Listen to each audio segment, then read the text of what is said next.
When Sega unveiled Sonic Adventure in 1999, it wasn't technically the Blue Blur's first step into 3D, but it was his boldest. Built from scratch for the brand new Dreamcast, the game was positioned as Sega's next-gen showcase. Yet, 8 days before anyone could plug in a Dreamcast, one guidebook slipped onto store shelves, Prima's official Sonic Adventure Guide. Glossy, full color, and stamped with Sega's own assets, it gave fans their very first roadmap to Sonic's biggest world yet. It was Prima Games' first big swing in the Dreamcast era, beating rival Brady Games to market by a full week. Timing was everything, and this early drop became many players' first real glimpse of Sonic's 3D future. So today, we're cracking open that historical guide, the first full-color 3D era Sonic guide Prima ever produced for the Dreamcast. Oh yeah! This is happening! Hi, I'm Kazuro, and welcome back to the Strategy Guide Chronicles, where we unearth the relics that once shaped how we played our video games. Our subject is Prima's 144-page Sonic Adventure Guide, rushed to print just ahead of the game's launch and packed with insider maps and Chao-raising secrets. It captured a one-of-a-kind moment when hardware hype, Sega swagger, and the strategy guide boom collided. Published September 1st, 1999, 8 days before the Dreamcast US launch of Sonic Adventure, Prima's guide was penned by Kip Ward and printed as a glossy full-color paperback. At a time when players still relied on gaming magazines or half-complete FAQs, Prima secured an official partnership with Sega, granting direct access to final builds, concept art, and developer insights.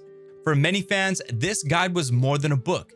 It was their first look into Sonic's sprawling 3D world days before they ever touched a Dreamcast controller.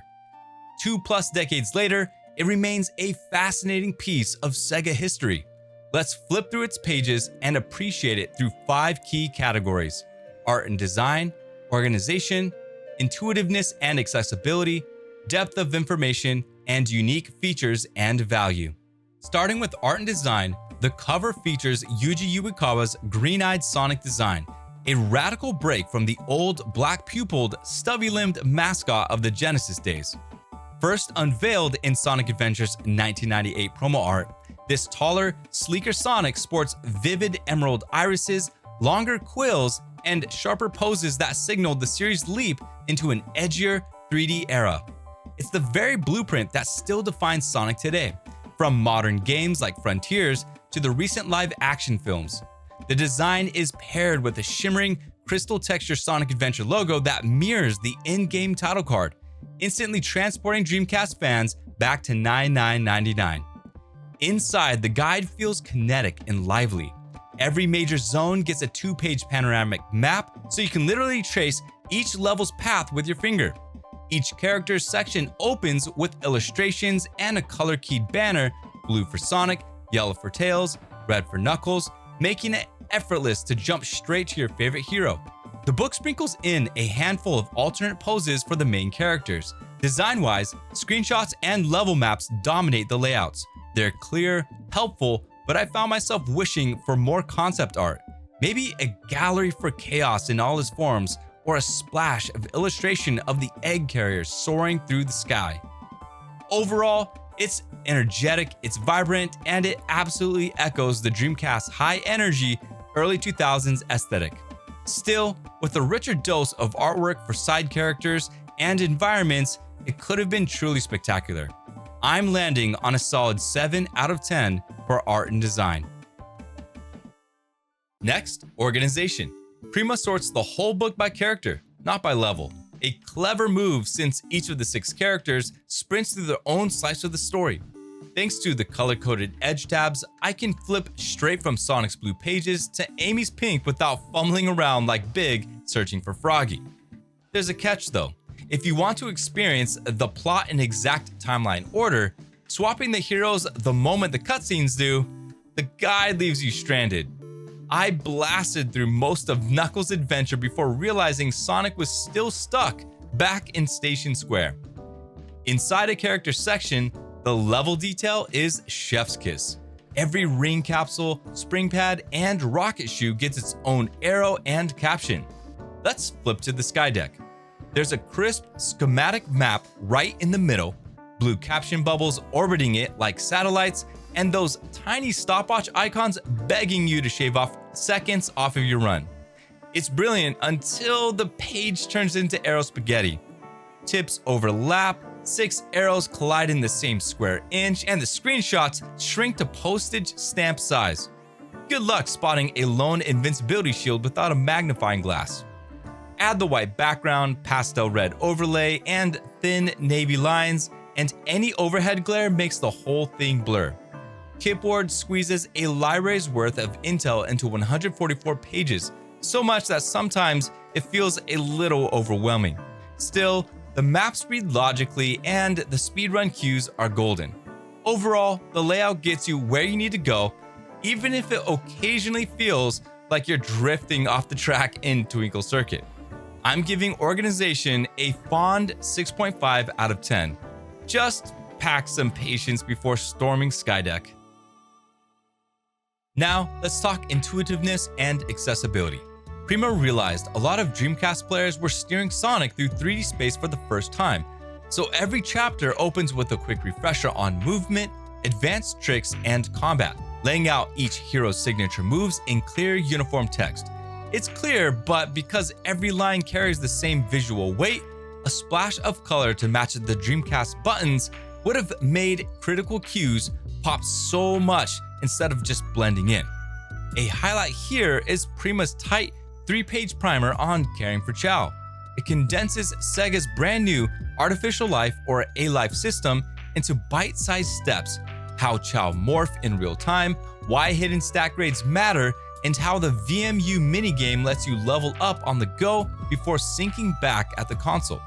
In an era before game FAQs or YouTube, having those secret recipes in print let fans sculpt their dream Chao without blind trial and error.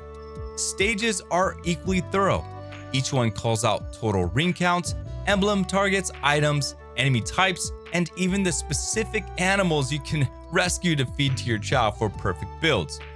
Arrows shoot towards stamp-sized screenshots, and contrasting font colors keep the flood of tips surprisingly readable at a glance. Not everything comes out smooth. Some spreads cram whole bricks of text into tiny boxes, and the hub world maps are so light on depth that Station Square can feel like a cardboard maze. Still, for a guide tasked with covering one of the Dreamcast headline launch titles, Prima keeps things pretty easy and newcomer friendly. Intuitiveness and accessibility lands a solid 7 out of 10. Depth of information. Here's where Prima Guide flexes its muscle. It doesn't merely point you in the right direction, it practically holds your hand, calling out every shortcut, hidden spring, and time-saving detour so you can scrape off seconds off each run. Along the way, it logs all 130 emblems, lists every adventure field upgrade, prints full boss HP values, and even marks the best fishing ponds for Big the Cat. The Chao pages are the crown jewel. As I mentioned earlier, these few pages unpack the hidden stack grades, evolution triggers, and growth quirks Sega never bothered to put in the manual. For anyone in 1999 who kept wondering why their sweet baby blob always turned into a neutral swim clone, this section was pure alchemy. Of course, the guide had to hit shelves 8 days before launch, so the editors kept it to a lean 144 pages. That tight trim means the extra challenging emblem hunts, minigame breakdowns, and deeper lore only get quick shoutouts. I can spend over a half an hour absorbing a single stage write-up, yet I still wish the book found more room for story context. The overarching plot and character arcs feel like footnotes compared to the flood of stage tips. Even with those trade-offs, the signal-to-noise ratio is impressively high. Depth of information earns a solid 7 out of 10. Prima's Sonic Adventure book follows the publisher's classic Just the Facts playbook. There's no fold-out poster, no concept art, no tear-out maps or fancy bookmark, so it never quite feels like a premium collector's piece. What it does do is cram in information, and it does that well. The one true standout extra is the concise Chao raising section. For many fans, it was the first experience to Sega's new Alive system, a taste of what the Dreamcast was capable of. Pair that with the guide's place in history, launching alongside Sonic's radical green-eyed redesign, the Dreamcast debut, and one of gaming's most iconic soundtracks, and you still have a keepsake worth shelving. Altogether, I'd call this feature set serviceable, but not spectacular, and a 5.5 out of 10 feels fair. It's valuable for the moment it represents, even without the bells and whistles. All right, let's crunch the numbers. Art and design, 7. Organization, 6.5. Intuitiveness and accessibility, 7. Depth of information, 7. And unique features and value, 5.5. The guide lands at 33 out of 50. That puts Prima's Sonic Adventure book squarely in B tier on the SGC scale. It's an energetic, information-rich companion that shines when you're shaving seconds off of Skydeck runs or nurturing your first Chao. Even if its cramped layouts and lack of collector extras keep it from true greatness. For anyone chasing Dreamcast nostalgia or simply wanting a snapshot of Sonic's leap into 3D, it's still a worthy piece for the shelf. Did you ever own the Prima Sonic Adventure Guide, or did you end up getting the Brady Games version instead? Drop a comment below and tell us which guide was on your shelf, and share your favorite Dreamcast memories while you're at it. If you enjoyed this deep dive, hit the subscribe button for more strategy guide reviews from gaming's golden years. And huge thanks to MJ, our very first patron. Your support keeps the dream alive. Want early access, unboxings, and behind-the-scenes lore? Join us on Patreon. Just click the link below. Thanks for watching, and as always, stay tuned as we flip the page to our next adventure together.